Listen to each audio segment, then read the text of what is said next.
Halo teman-teman, perkenalkan kami dari kelompok 3 kelas Perbankan Syariah B tahun 2023. Di kesempatan kali ini, kita akan mempresentasikan tentang mengelola manajemen dan organisasi secara efektif.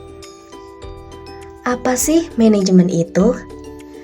Dikutip dari buku Pengantar Bisnis karangan Panji Anoraga menjelaskan bahwa manajemen merupakan proses khas yang menggerakkan organisasi adalah sangat penting. Karena tanpa manajemen yang efektif, tidak akan ada usaha yang berhasil cukup lama. Tercapainya tujuan organisasi, baik tujuan ekonomi, sosial, politik, untuk sebagian besar tergantung kepada kemampuan manajer dalam organisasi yang bersangkutan. Karena dalam pengertian organisasi selalu terkandung unsur kelompok atau lebih dari 2 orang manusia.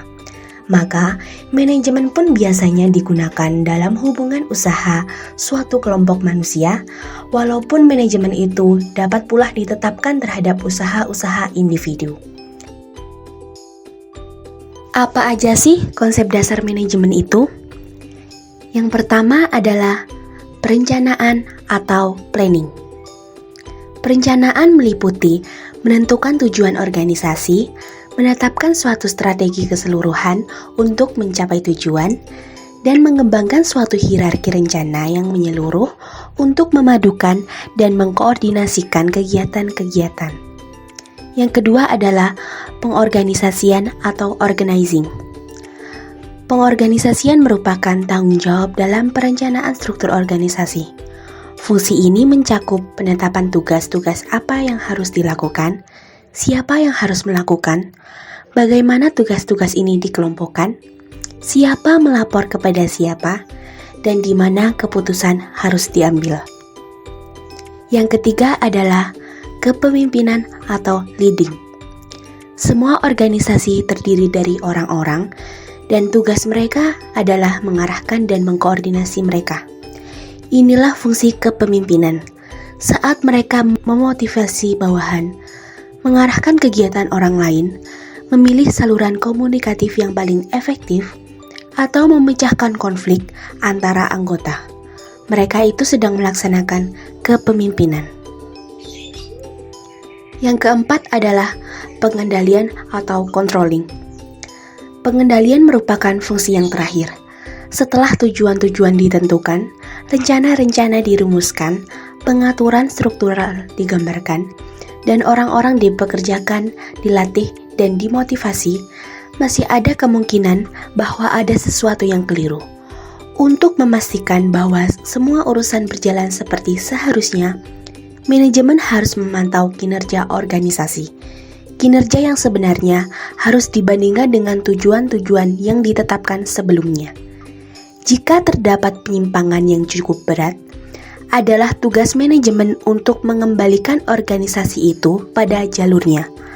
Pemantauan, pembandingan, dan kemungkinan mengkoreksi inilah yang diartikan dengan fungsi pengendalian.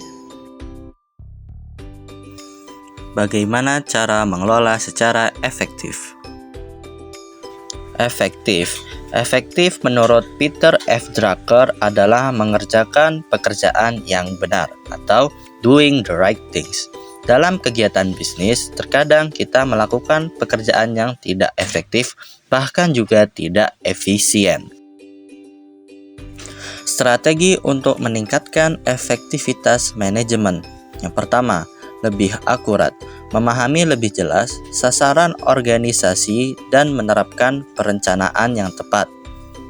Yang kedua, terorganisir dengan baik, menyusun tugas dan tanggung jawab yang jelas, serta memberdayakan tim yang solid. Ketiga, pengembangan karyawan. Proses pengembangan karyawan melalui pelatihan dan pembelajaran berkesinambungan.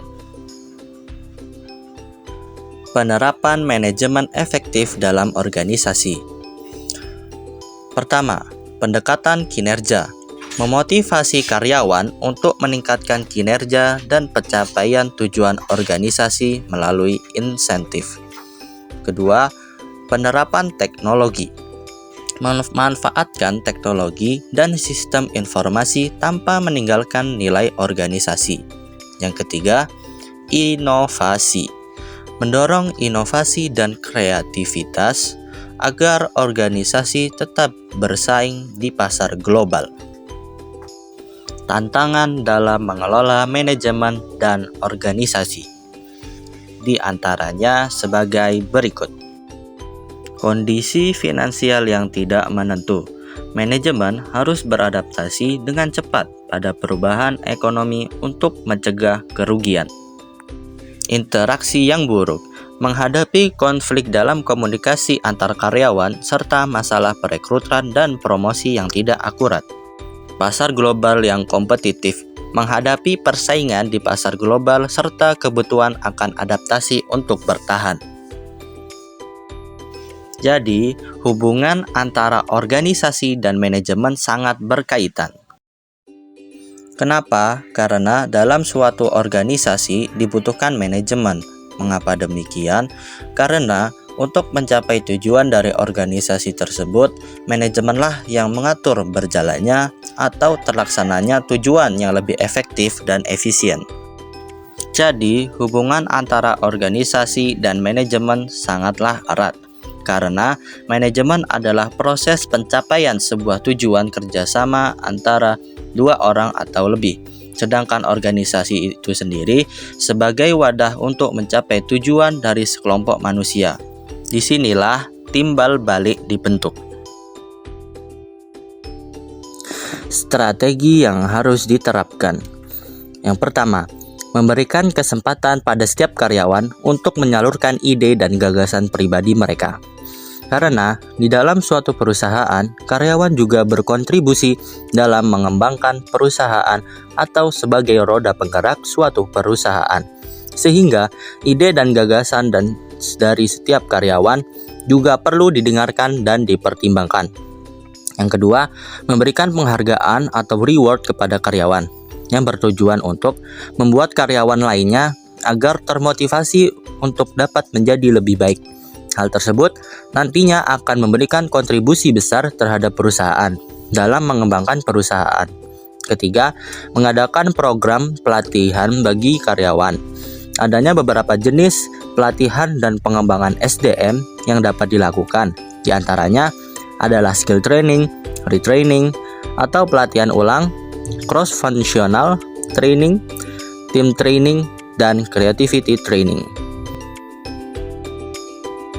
Strategi yang bagus. 1. Cross-selling banyak produk. Cross-selling adalah tindakan mendorong konsumen untuk membeli produk-produk berbeda yang masih berhubungan dengan produk awal yang mereka pilih. Sudah terbukti strategi ini mampu meningkatkan jumlah produk yang terjual. Bahkan peningkatan kecil dari cross-selling mampu memberi dampak signifikan pada profitabilitas tanpa harus mengeluarkan untuk mendapatkan lebih banyak pelanggan baru. Yang kedua adalah ciptakan produk atau layanan terinovatif. Banyak perusahaan, khususnya di bidang teknologi atau otomotif, membedakan diri mereka dengan menciptakan produk yang paling mutakhir. Mendefinisikan dulu apa arti inovatif dan bagaimana cara merealisasikannya. 3. Tingkatkan penjualan dari produk baru. Beberapa perusahaan lebih suka berinvestasi dalam penelitian dan pengembangan untuk terus berinovasi, bahkan dengan produk yang paling sukses. 4. Tingkatkan layanan pelanggan. Sudah banyak perusahaan berhasil membangun reputasi yang kuat karena memiliki layanan pelanggan yang luar biasa.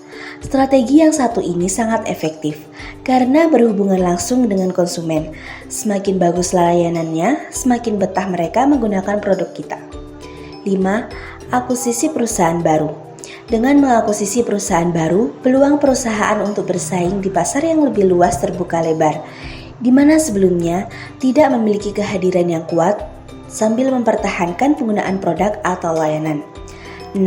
Terapkan strategi harga. Sebuah usaha dapat menjaga harga mereka tetap rendah. Tujuannya adalah menarik lebih banyak pelanggan atau memberikan nilai aspiratif pada produk mereka dengan menetapkan harga di luar apa yang dapat dibeli oleh kebanyakan pelanggan biasanya. Jika perusahaan berencana untuk menjaga harga tetap rendah, mereka harus menjual produk dalam volume yang jauh lebih tinggi. Penyebabnya, margin keuntungan yang didapatkan biasanya lebih rendah. 7. Manfaatkan keunggulan teknologi.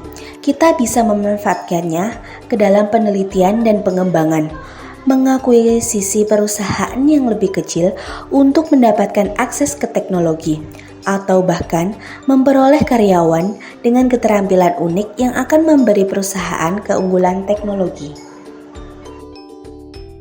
Maka dapat disimpulkan bahwa dalam memanajemen organisasi secara efektif, kita harus diantaranya: yang pertama, memahami konsep dasar manajemen; yang kedua, mengembangkan strategi yang efektif; yang ketiga, meningkatkan kinerja melalui penerapan; yang terakhir, manajemen menjadi organisasi yang adaptif.